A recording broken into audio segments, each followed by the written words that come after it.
Hey guys, this is Luke Johnson from Noetic. Tonight I'm joined by Jordan Cline and CJ Eller. We're going to be continuing our discussion of Marcus Aurelius' Meditations. Specifically, we will dwell upon Book 4. And Jordan Cline is our discussion leader tonight.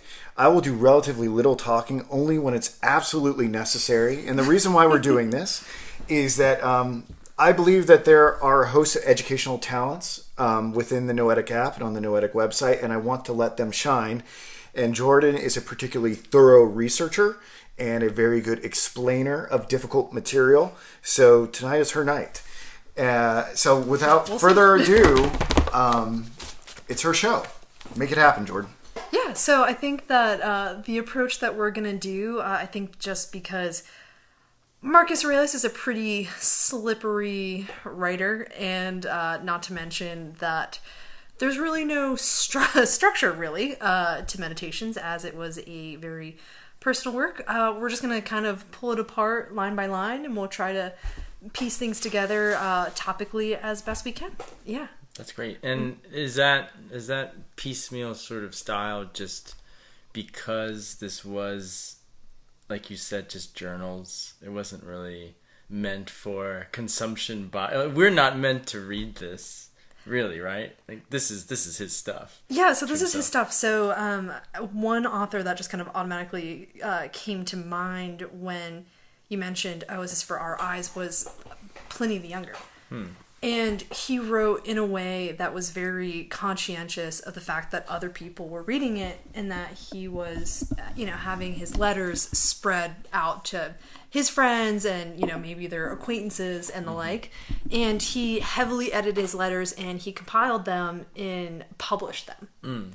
So we have here, in a way, a very sort of raw material to work with, because this had absolutely no intention for publication. And I wonder if that also has to deal with what we'll go into later, which is some of these concepts maybe not being fully formed. Mm-hmm.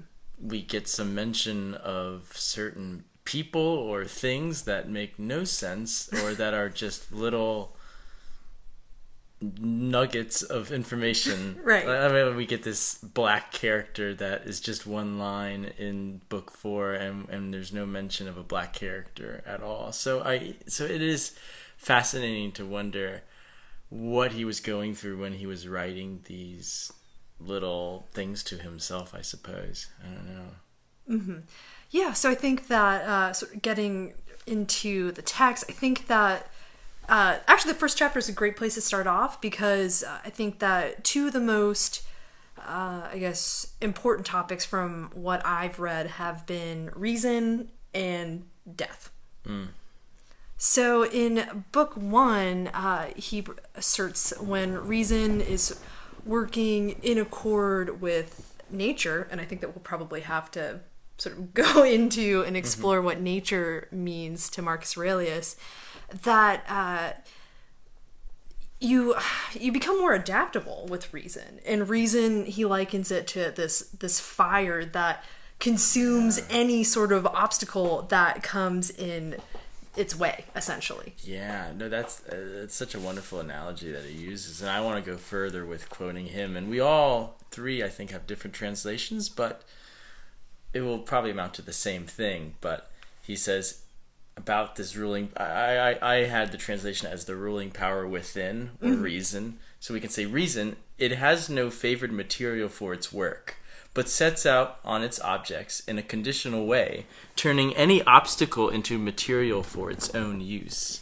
So in a sense, as this one writer, entrepreneur, person, Ryan Holiday says, or how he translates this, is like the obstacle is the way. The challenge or whatever you're going through, be it a positive or a negative or anything, is the way, or you use that in a way to turn it into something that is within reason, or I suppose within the good, I guess. Yeah, and I think, and I totally agree with that. And I think that it also speaks to the Stoic mindset of things neither being good or bad.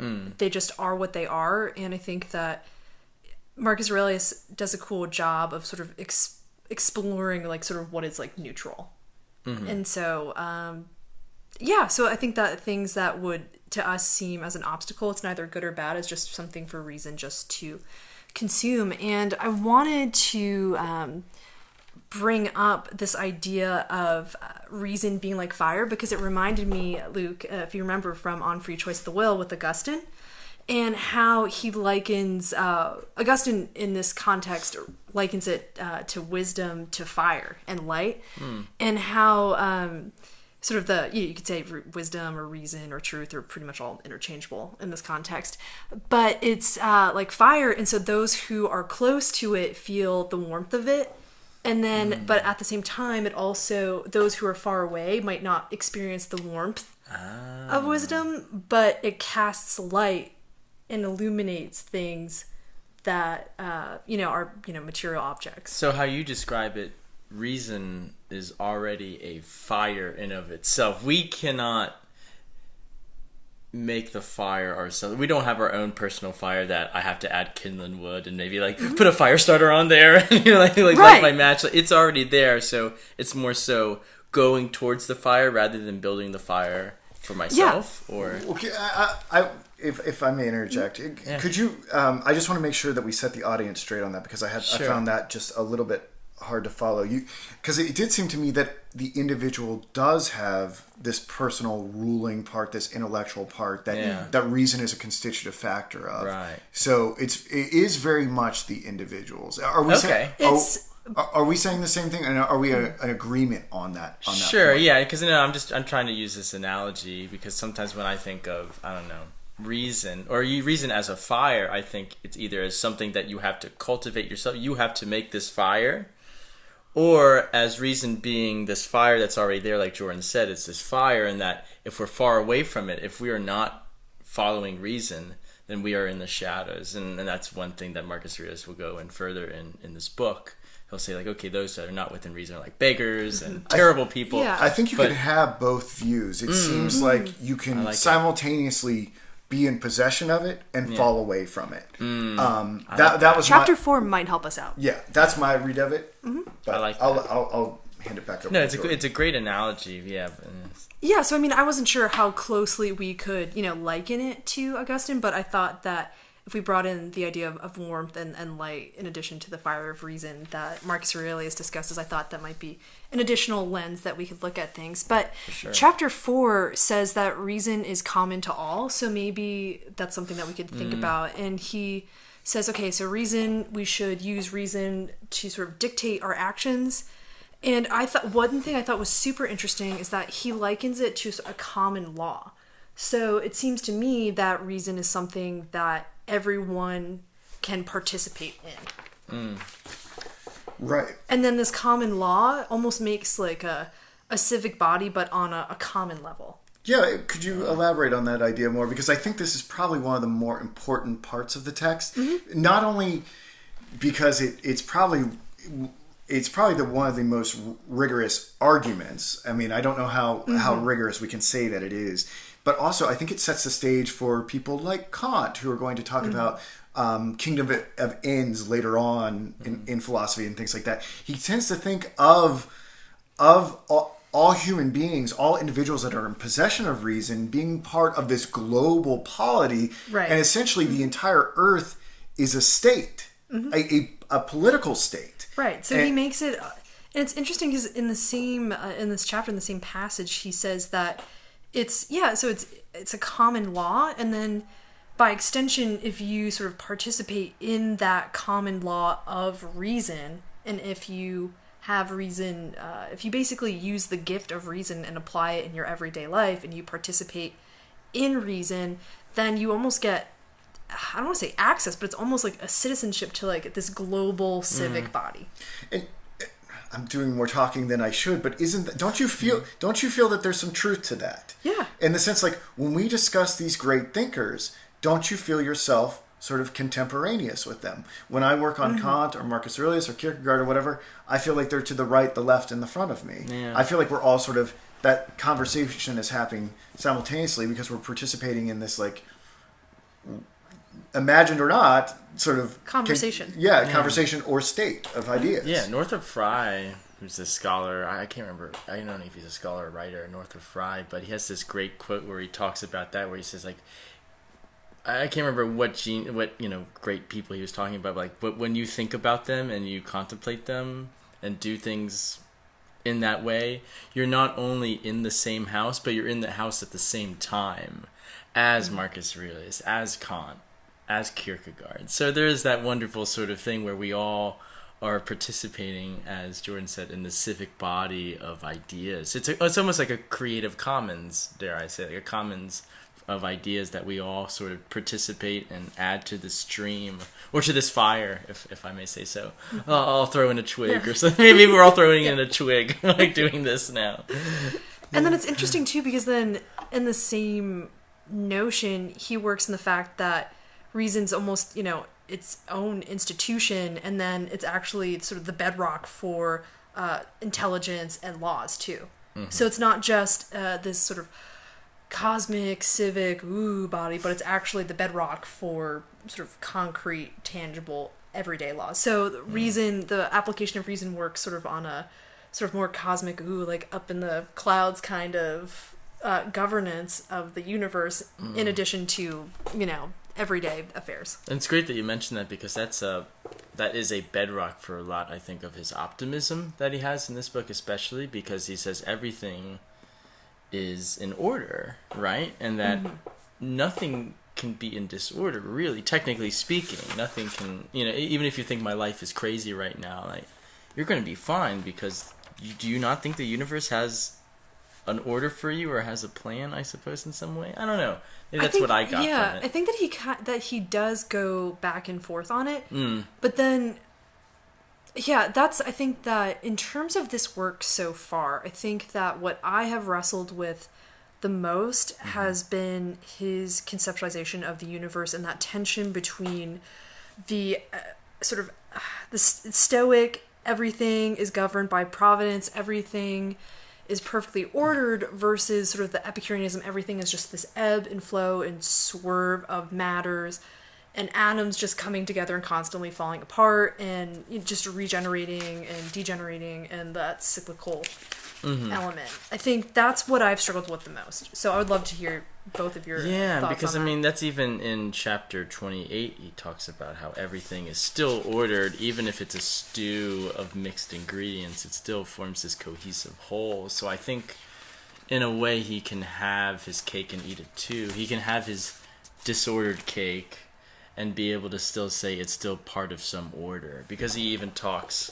about in chapter, I'm going to just jump around here, in chapter 53, I want to say, I'm not sure, chapter 53, sure, about how time is the stream in the river of creation, and how things just come and go and come and go, and that's all a part of the grand order of things. So, in some sense, I think he can, like I said, have his cake and eat it too. I don't know if it's almost kind of like, in my mind, I thought of it sort of Heraclitus a little bit, of just everything being in a state of flux. But I think the chapter that you were referring to, sort of the either or, is in chapter 27, and he says, regardless of it, if we have like an ordered universe or atoms or not, there's a possibility of an ordered self within a disordered universe. So that made me kind of wonder, okay, so are there can we have things that are distinct but bound together by a non-distinct entity? So can we have the discrete bound together by the indiscrete? And he mentions it a sort of a common, quote in my text, a common sympathy. Yeah, I like how you're bringing up all these tensions, and if I can intensify the tensions even more. Oh, good. So bring it. I think let's just bracket them for a second. The one that you're dwelling on is the fact that like there is this. It could be either this way, where there's this structure to the universe that is ultimately going to be sort of making everything very fatalistic, right? Or this sort of blind atoms sort of finding their spot through no direction whatsoever, and even if that's the case, still ordering yourself in accordance with reason within an indistinct universe. Right. How these are compatible. It seems like to me that he find that the whole project sort of hinges on there being an implicit order to the universe. I think he finds that view more favorable. I think now whether or not he has good grounds for it, this is probably something that we should talk about. He seems to be less sympathetic, from my reading of it, of the blind Adam sort of view. Right. I think that he does a good job in entertaining the idea. Like, I don't think he necessarily throws out sort of the more atomic or Epicurean view.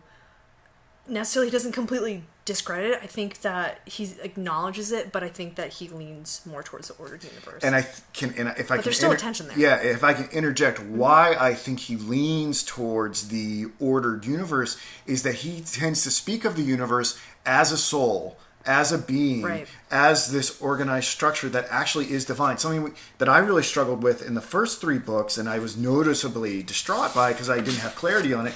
I didn't understand what he was talking about as divine. Yeah. He mentioned God, the universe as an organism, reason as being divine in some respect.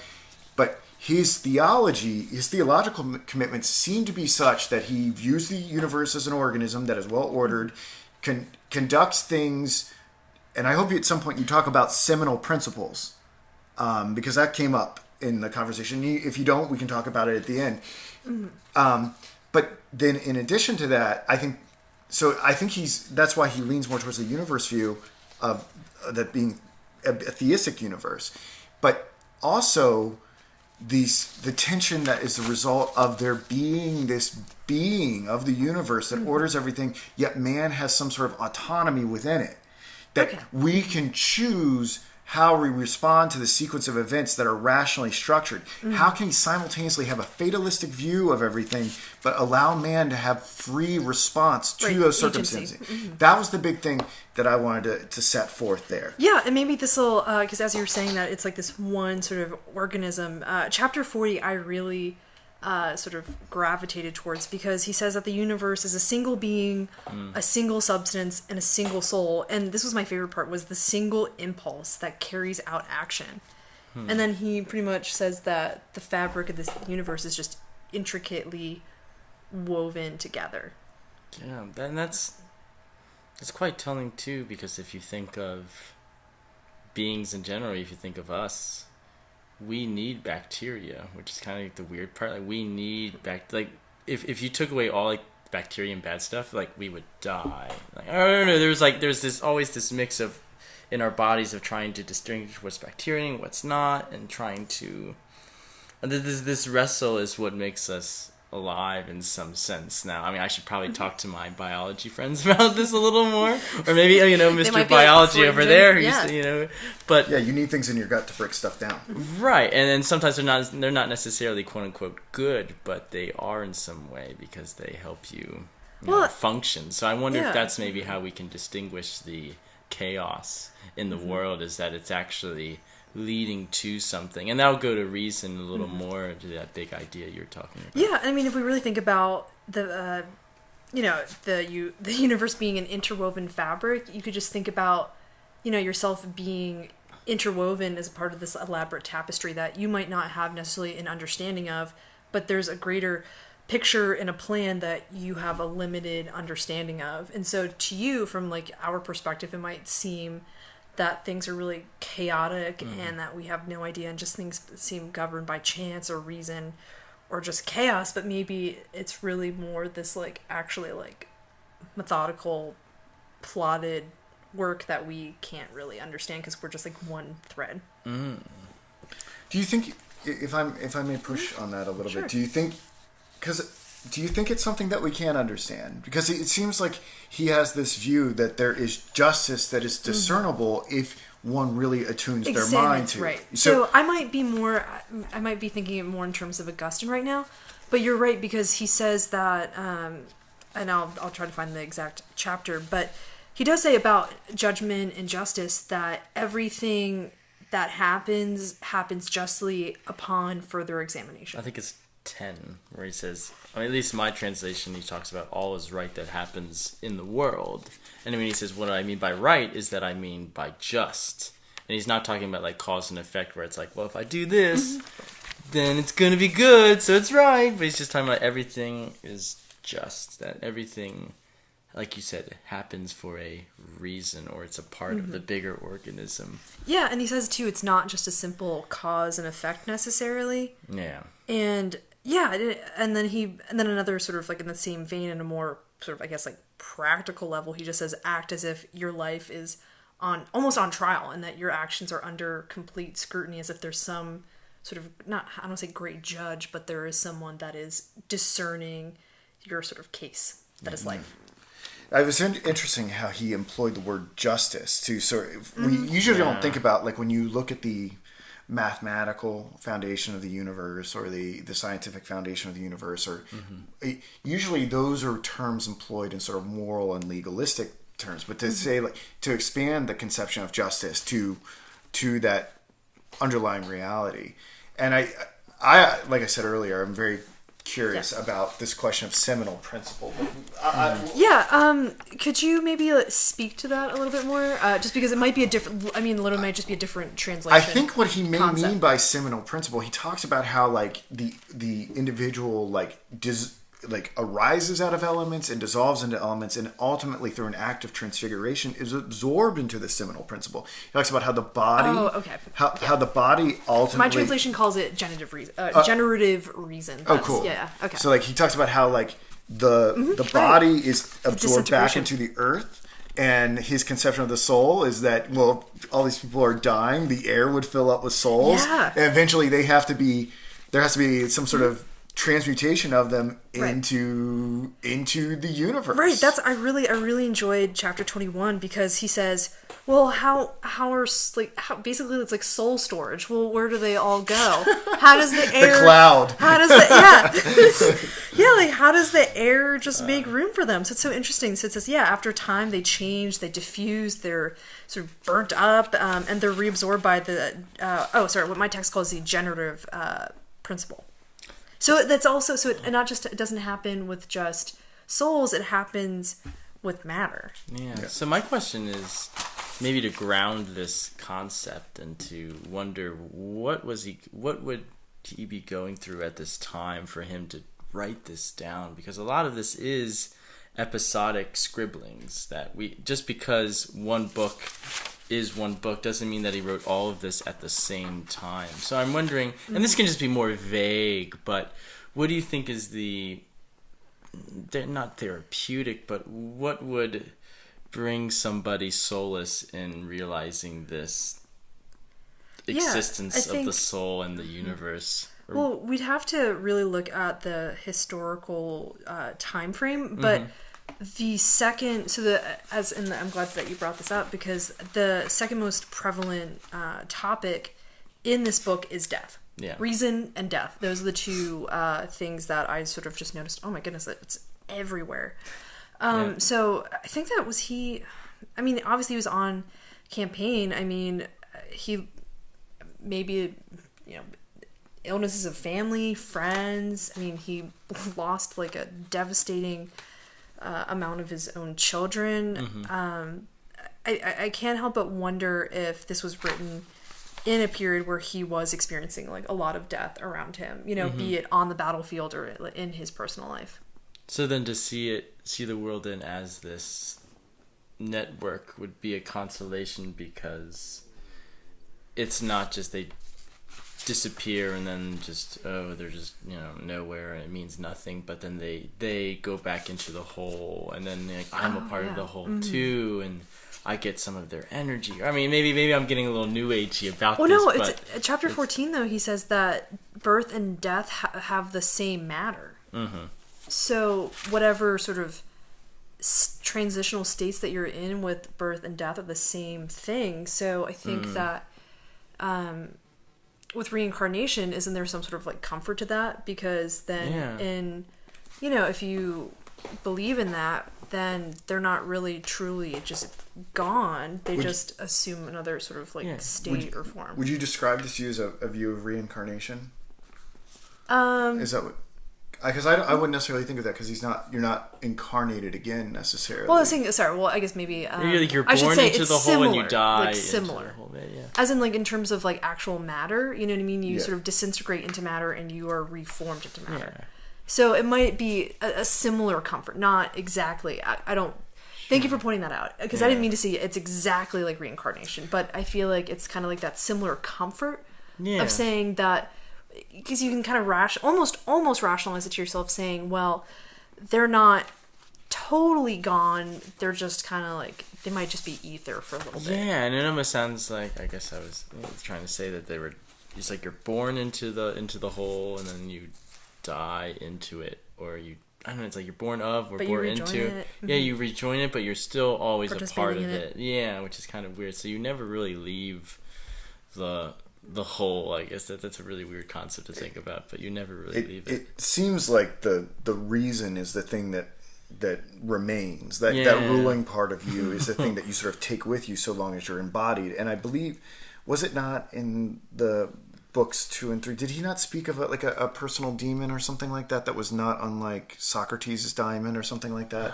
Yeah, I think that he basically, I think CJ, that was mostly your translation gave something like, it was basically like a guardian spirit or something like that. I can't remember. Okay. I think you've done a really excellent job at sort of explicating a lot of his metaphysical views in this, and I don't want to guide it too much, but it seems like there's a lot of practical advice, especially towards death and stuff like that. I'm just kind of curious if you want to talk more about the metaphysical stuff, or maybe transition into some of these practical things about how a Stoic ought to live their life. Yeah, I think that one thing that I kind of latched onto was the concept of the art of living, and I thought, okay, well, there's absolutely, for sure, like one chapter that sort of focuses on, the art of living. But then it kind of made me think about it a little bit more. Chapters 2 and 26 pertain pretty closely to the art of living. But then it made me wonder, I feel like this whole text is really, you know what I mean? Yeah. Sort of a guidebook on the art of living. Oh, sure. Or it's just somebody trying to figure it out. That's what I think loved about this text so far, is that it's just a guy trying to figure it out, and he doesn't necessarily have the answers, and a lot of it is reaching and pulling. And I'm glad you brought up the practical stuff, Luke, because there's a lot of moments where he kind of gives himself pep talks. I really love the little dialogue he kind of get. It almost seems like he's talking to himself on chapter, I think it was 13, where he's like, he's just like, do I possess reason? I do. Why not use it then? Damn it! Like, why not use it? And with reason doing its job, what else do you want? And I just put extra exclamation points, because that's what it seems like. It's just like, what are you doing? Just sitting around. You should actually use your reason. And it just makes me think that this is as much as he is an emperor, he is flesh and blood and has his own personal issues. And that, as much as we think of Stoicism as this almost godly stepping back into the world, and reason is here, objects are out there, it almost seems like there's still, you still go through these problems, you still have issues. It's just that you deal with them in a different way. I remember reading about George Marshall, General George Marshall, who's a great general and person, and he was always known as a selfless human being and just very duty oriented. And he's somebody was talking to his wife about that, and he's like, was he he's such a good person, was he always like that, or it's like, he's just so selfless, I can't believe it. And she's like, do you not think he also had ego and selfishness and everything else? He did have that, but he dealt with it in a different way. So it almost seems like Marcus Aurelius, or Stoicism, is you still have these fears and worries and doubts and stuff, but you're dealing with it in a different way. And I love, at least as Luke said, in the practical sense, that we see a lot of the problems. What we don't see, in the sense of we don't really see maybe the issues, so he's not like, I am this, therefore I should do that, but he talks about it in a disconnected way that makes you think oh, chapter 3, he's thinking about vacation, and you're like, don't do that. He's like, no, I shouldn't do that. I kind of like, to a degree, the way that he berates himself and he admonishes himself, because we all do that. We all beat ourselves up, and I think that... What are some of the particular things that he beats himself up about? Complaining. He tells himself to stop complaining incessantly. And one of them, I think it was like the last passage that we did, but another one he kind of reminds himself is to stop worrying about what others think of him. Yeah, opinions of others. And opinions. And then a lot of it too, I guess...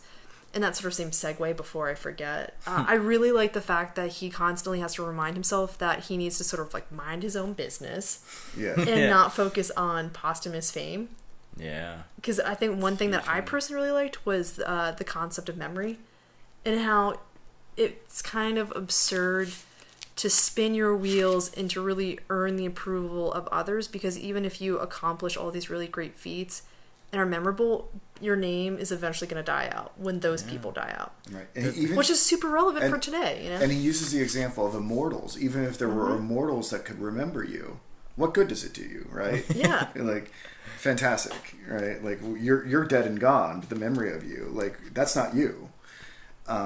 Yeah, praise means nothing to the dead, and that reminded me of Book 11 of the Odyssey when Odysseus, sees Achilles, and he's like, hey man, like, what's up? Like we all loved you. You had like this like crazy awesome funeral. Everyone was like super upset you died.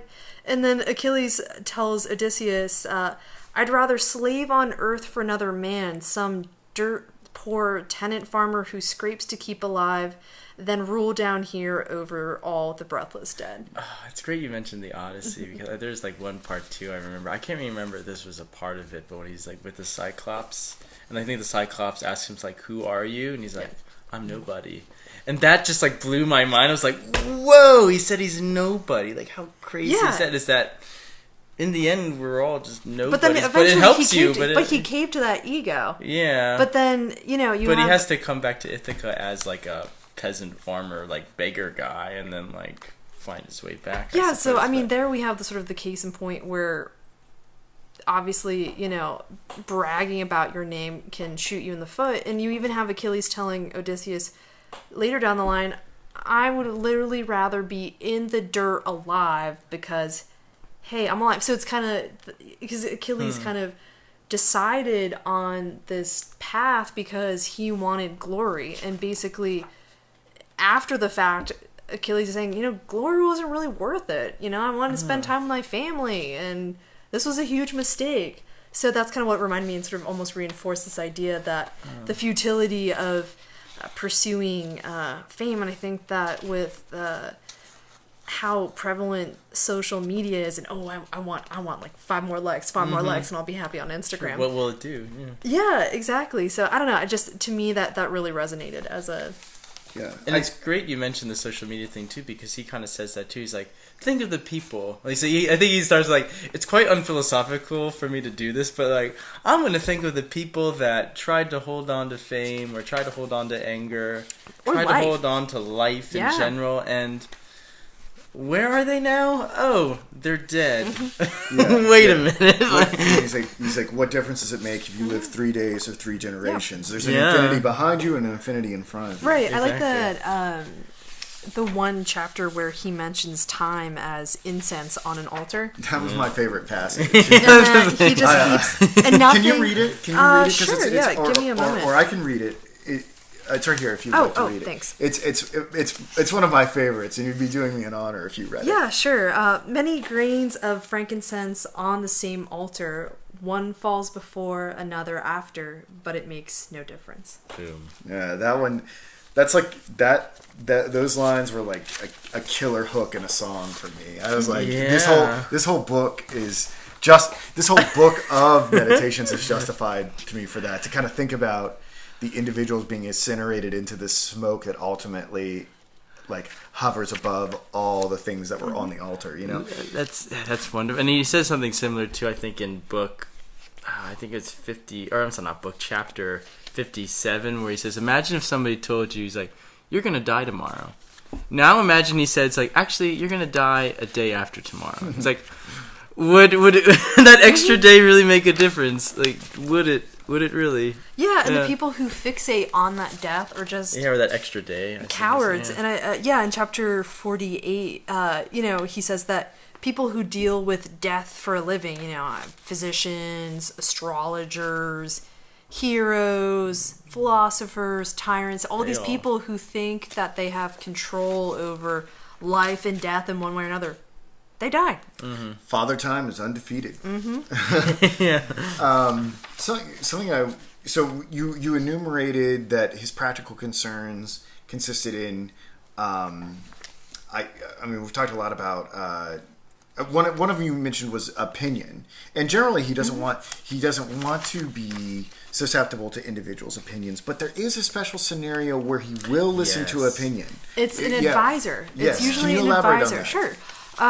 He says that in terms of ruling and governance, that you should always act in the interest of the public.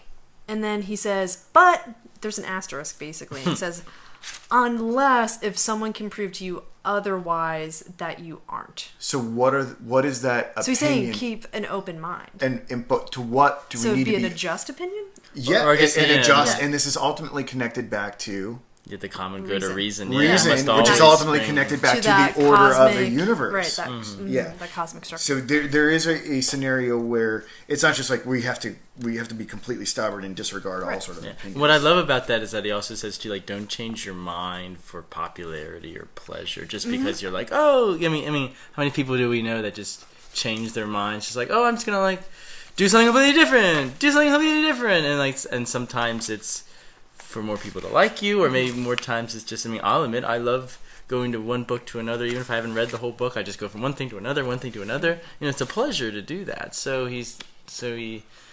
I like how you said he gives himself like, but it has to all be in line with, in accordance to reason. It almost struck me that he was almost, almost like an imperial parent. Mm. And that, he basically refuses to curry favor with his subjects. Of saying, well, yeah, of course, everyone wants, like late bedtime, but, I have to act in the, for the good of the people and, pass measures that are in their best interest.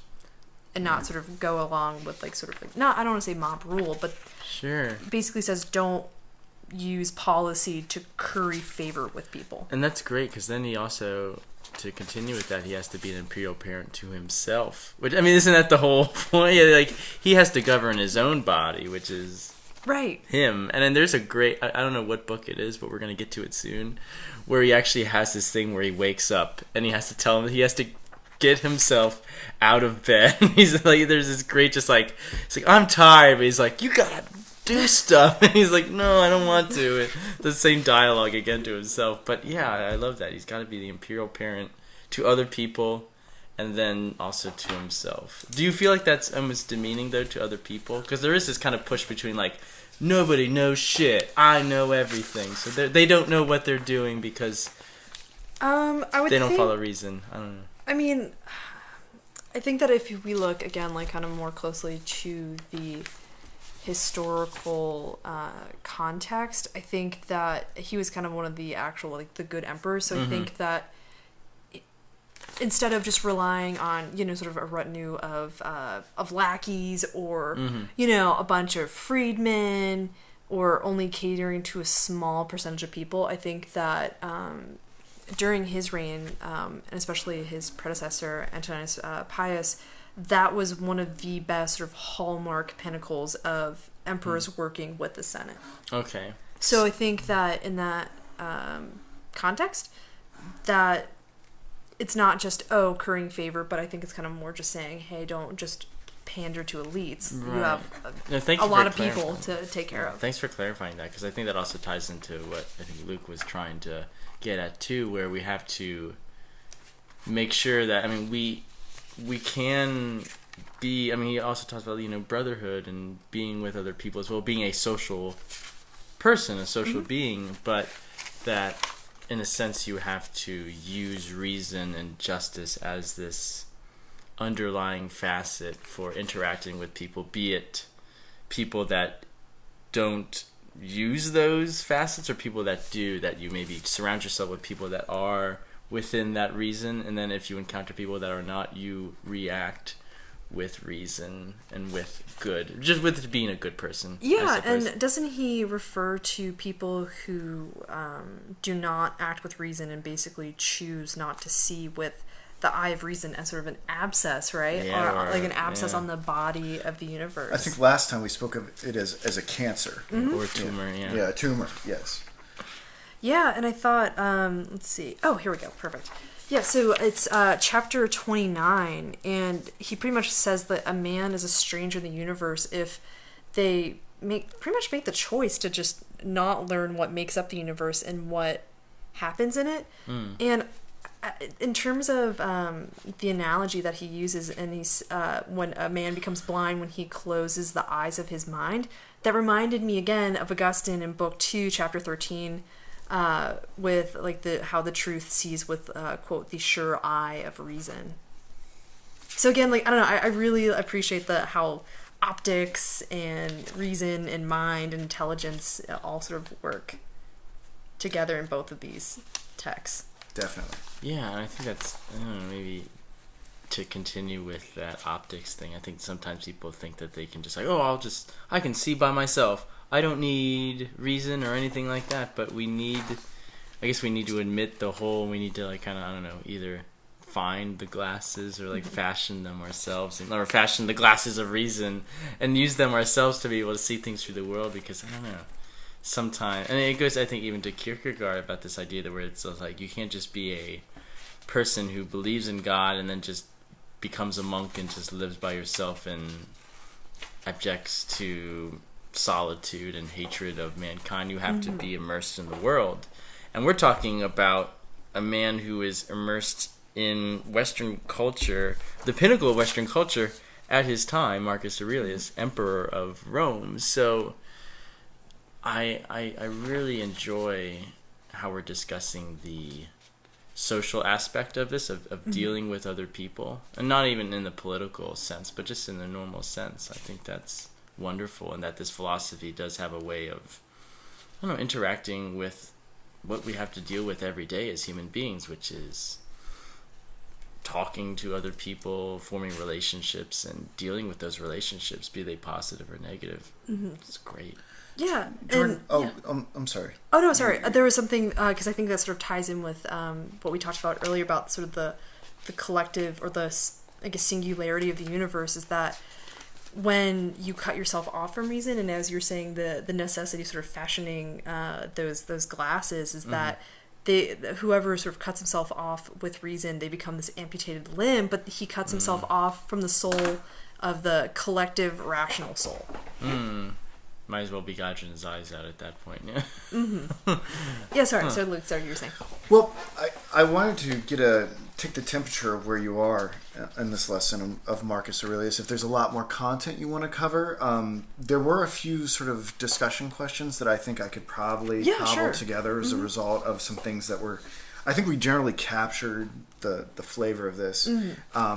But I don't know if there was more explication that you wanted to do before I did that. I think we kind of hashed out a lot of the two main discussion topics that I wanted to do. So, so I'd love to hear questions that you might have. So one of my concerns, I don't consider myself a Stoic. And it's because it's so hard for me to implement. Like, so there are so many perturbations. Let me get that word down. Perturbations. There are so many things that upset me, that throw me off course all the time, that it seems to be actually the Christian ideal of like loving mankind, actually the enemy and the other, actually seems easier than me sort of just making my way through the universe and being unperturbed by everything. But something that, and I have some of these issues where he talks about how, you know, when you see a man commit evil against you or something like that, well, there's not really objective evil there. The individual is just ignorant. They're not even really aware of what they're doing. So really don't judge them so harshly. I think that's kind of interesting. They've fallen away from reason, and they've done something to inflict pain upon you. So not only are you not really allowed to judge them, because there's no like rightness or wrongness in the activity of the moral error, right? But they're also, he talks about this in regards to pain and things, right? Like like we were talking about the bacteria earlier. Like it's oftentimes very perspectival and subjective. Like there are some bacteria like those, like if you get a cold or something like that, you're like, this bacteria is evil. But if it's like helping break down the stuff that's in your stomach so that you can assimilate it into your being and being a healthy being, you're like, no, those are good bacteria. But ultimately, they're bacteria all the same. I guess what I'm trying to say here is like, are these really workable approaches to life where we don't cast value judgments onto people, onto things that may inflict pain upon this? It's just stuff that happens, and really it's just the universe unfolding itself through infinity. I mean, does that work for you? I think that if you think of it in terms of opinion, then I think that for me that it's much more, I don't want to say agreeable, but for lack of a better word, until I can come up with something else, until, you know, it's agreeable. I think that with, let's see, I think it was chapter 3, and he talks about the sources of discontent and the reasons why you should retreat into your own soul and to find renewal. And I thought this one sentiment was really interesting, and how on an individual level you can agree to sort of feel pleasure or pain. So it's kind of how you decide to feel about it. Yeah, and like it reminded me of Eleanor Roosevelt's quip, "No one can make you feel inferior without your consent." So in a way, I think that in my opinion it puts you in the driver's seat, because you can make that choice of how it can affect you. It's almost like he's saying that the judgment of evil, of error, makes the evil and the error exist, and if you withdraw the judgment, those things fall away. So I think that I'm sorry to cut you guys off. I just want to say this. I think that works on a lot of stuff like mindless gossip that people may spread about you, and when you like, or that may work on certain psychological issues that you have. But I wonder about it, like if someone were to take like a dagger and like put it through my hand, if I'm like truly a Stoic, I'd be like, oh, that's just the universe exacting its justice upon my hand. Nothing to see here. There's nothing objectively bad about what's going on. Yeah, for an anecdote, I mean, Seneca got in some trouble with the emperor, and they basically said, well, we can kill you or you can kill yourself. And reportedly he said, okay, yeah, I'm gonna kill myself. And his family was like really upset about it, and he was like, no, everyone calm down. And so allegedly he slit his wrists, and he was sitting there just waiting to bleed out, and then he just didn't die. So he bound up his wrists and had dinner, and then tried again and was successful. So I think that we have to think of it in terms too, we're a bunch of big softies, you know what I mean? Yeah. I mean, in the ancient world was much more conditioned to violence and physical pain than we are. I mean, I have a headache, let me take a Tylenol. So I think in terms of like actual physical pain and that, I don't know.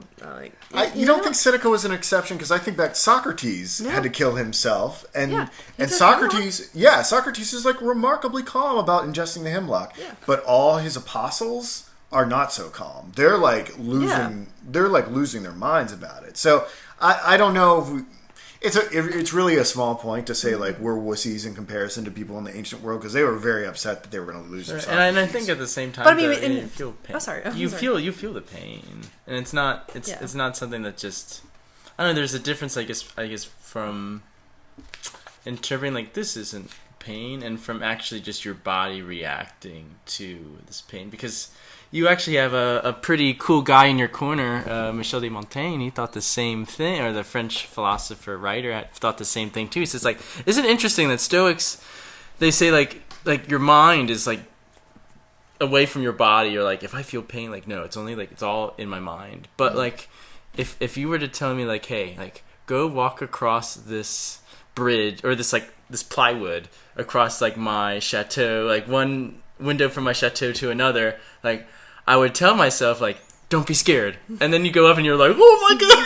And you go away and you're like, wait, that's weird. Like, I said, don't be scared. And my body just reacts just out of self-preservation. So there is this weird sort of thing where you can tell yourself that the mind and the body are disconnected, or that judgment is the ultimate thing. But then there's the truth where it's just like, actually, more often than not, like, the body is connected to the mind. And then if we talk about like depression or PTSD, where these things are I mean, as much as they are disorders and terrible things, they're also self-preservation. In the sense, like, if you're depressed, you're not going to go outside and like risk your life. And and PTSD in some ways like a way to react to terrible things that are happening around you. So in a sense, I think the argument is, at least for the Stoics, is like the mind and the body, or the mind and the external, are separate, and that if you can conquer your mind, then you got it all. But there are things, like you say, Luke, that are just kind of like, really? You think you can do it? You think you can do it? Let's test this. Yeah, but I mean, again, we have to really think about the context, though. I mean, he was a soldier. Like, he went out and just like killed people. So you're not gonna have as high of a regard for your physical state as much if, like, your job description is, I could be killed every single day. I think that you're just gonna have a different mindset, and I think that's something that I can't necessarily. It's like, you know what I mean? It's something I can't understand. It's like, hey, Marcus? What happened to your eye? I lost it in battle. Oops, it's gone now. Yeah, like this, okay, yeah. No big deal. Another great story was with Hadrian, and Hadrian got really angry at a secretary, and in a fit of rage, he just stabbed out this guy's eye. And he obviously felt really terrible about it once he sort of came down from that, like, almost high of anger.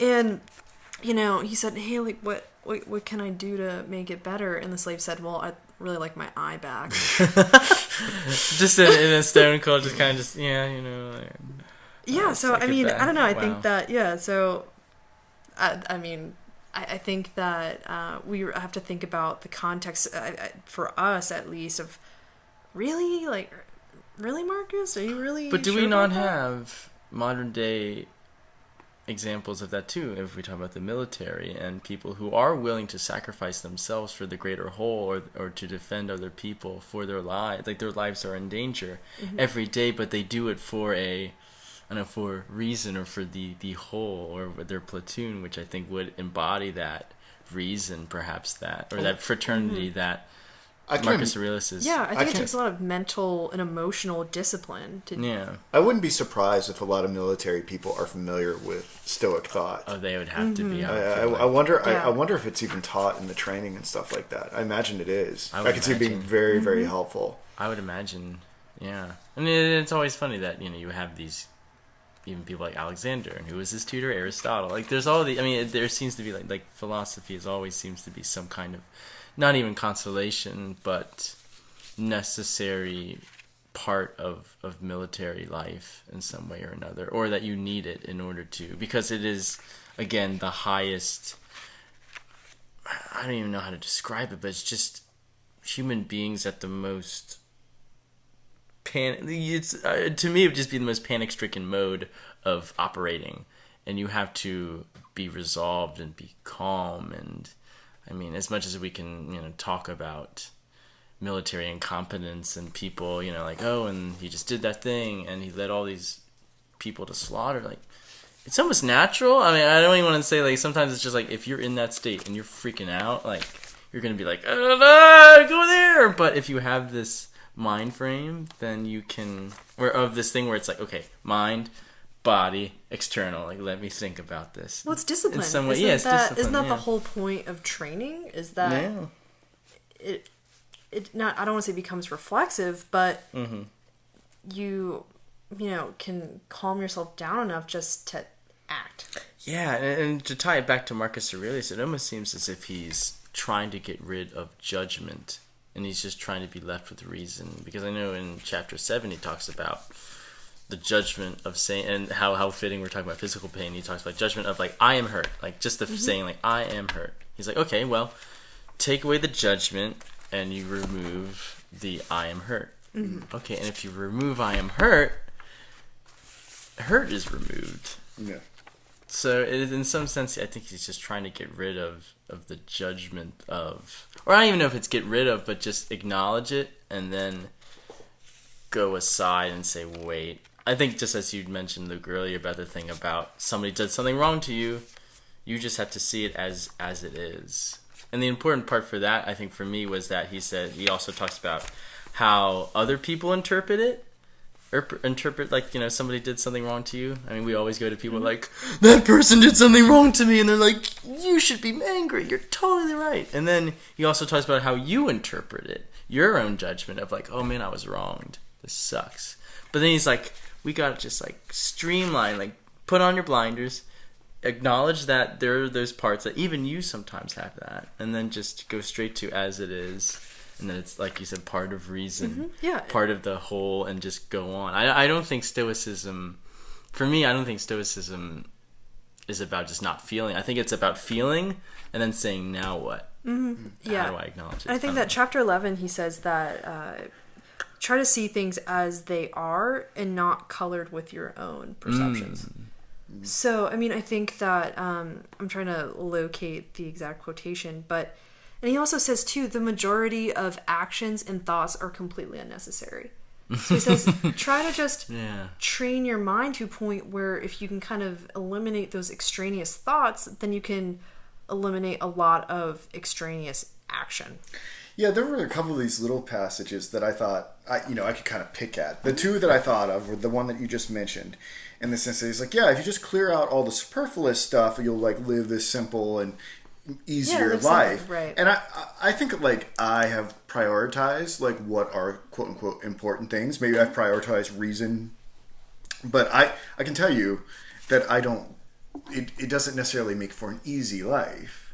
There is a sort of disease of the learned that perhaps Marcus Aurelius is looking over there, but perhaps there is an obsession that I have with it. And the other thing he talks about is how the truly beautiful thing doesn't concern itself with the perception of others. Like it's not further augmented nor diminished by praise.